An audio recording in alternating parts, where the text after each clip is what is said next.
Did you know the only gospel written by a non-Jew was penned by a doctor? That's Luke, a meticulous Gentile physician who carefully investigated eyewitness accounts to compile an orderly record of Jesus Christ.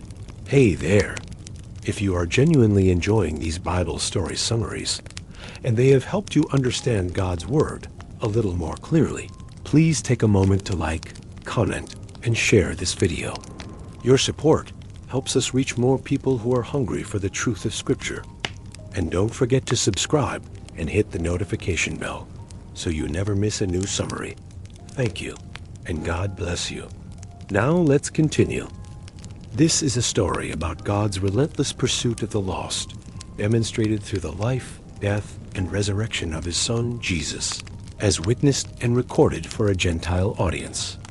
Luke begins not with Jesus, but with miraculous births foretold. An angel silences the priest Zechariah to announce the coming of his son John, who will prepare the way for the Lord. Then, the angel Gabriel visits a young virgin named Mary in Nazareth, telling her she will conceive by the Holy Spirit and bear the Son of God, the long-awaited Messiah. Mary responds in faith, visiting her relative Elizabeth, miraculously pregnant with John. At Elizabeth's greeting, Mary sings a powerful song praising God's mercy and justice. John the Baptist is born. Zechariah's voice returns, and he prophesies about his son's mission. Jesus is born in Bethlehem, announced to humble shepherds by a heavenly host. Presented at the temple, the devout Simeon and prophetess Anna recognize the infant as God's salvation. Years later, the 12-year-old Jesus amazes teachers in the temple, already aware of his unique relationship with God the Father. John the Baptist emerges in the wilderness, preaching repentance and baptizing in the Jordan River. Jesus comes to be baptized, and as he prays, the Holy Spirit descends like a dove, and the Father's voice affirms him as his beloved Son. Immediately, Jesus is led by the Spirit into the wilderness, where he fasts for 40 days and overcomes the devil as temptations. Rejected in his hometown Nazareth, Jesus begins his ministry in Galilee, proclaiming the arrival of God's kingdom. He calls disciples, heals the sick, casts out demons, and teaches with astonishing authority. Luke highlights Jesus' compassion for society's outcasts. He touches a leper, forgives a sinful woman who washes his feet, calls the tax collector Levi, dines with sinners, heals a Roman centurion's servant, raises a widow's only son from death in Nain, and delivers a demon-possessed man in Gentile territory. He teaches profound truths through parables like the Good Samaritan, showing mercy transcends ethnic boundaries, and the persistent widow, emphasizing constant prayer. He warns against greed with the parable of the rich fool, and urges readiness for his return. He reveals God's heart for the lost through the parables of the lost sheep, the lost coin, and the lost son, showcasing divine forgiveness and restoration. He challenges religious hypocrisy, heals on the Sabbath, and welcomes children. As Jesus journeys resolutely toward Jerusalem, he teaches about discipleship, the cost of following him, and the necessity of prayer. He sends out 72 disciples, who return with joy at their authority over demons. He visits Mary and Martha, commending Mary's choice to listen. He heals 10 lepers, but only a Samaritan returns to thank him. He confronts the rich young ruler about idolatry of wealth. He predicts his suffering, death, and resurrection to the disciples, who struggle to understand. Nearing Jerusalem, he heals blind Bartimaeus, and dramatically enters the city riding a donkey colt, hailed as king by the crowds. He weeps over Jerusalem, foreseeing its destruction, and cleanses the temple. He engages in intense debates with religious leaders, silencing them with his wisdom. He warns against their hypocrisy and predicts the temple's fall and future events, urging watchfulness. In the upper room, Jesus shares the Passover meal with his disciples, instituting the Lord's Supper, symbolizing his body broken and blood shed for the new covenant.